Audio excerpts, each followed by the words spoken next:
Okay, so next we got is the cable abduction. So what you can do, come to the matrix machine, put the matrix on the lowest one, just ready to go. For the attachment, grab the foot holder. All you're gonna do, put your foot in, so that way then, this way. You'll know it's on right, because the back strap be on your ankle, the other one is gonna go on the side of your feet. You're gonna turn to the side. This might work a little bit easier if you have a cuff, but not everyone has a cuff, so you'll have to work with this way. If you have a cuff, even better. If you don't, this is your makeshift. The non-working leg, you go in front. And all I'm doing is I'm bringing this one out to the side. This is your abduction. You're coming away from the body.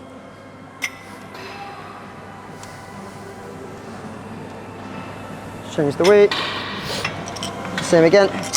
Your key feature for this is to make sure that you don't externally rotate. So you don't want your toes coming up to the ceiling. You want to keep them over, so they're flat. So if I go wrong, it'll come up this way. We want to avoid that. That's it.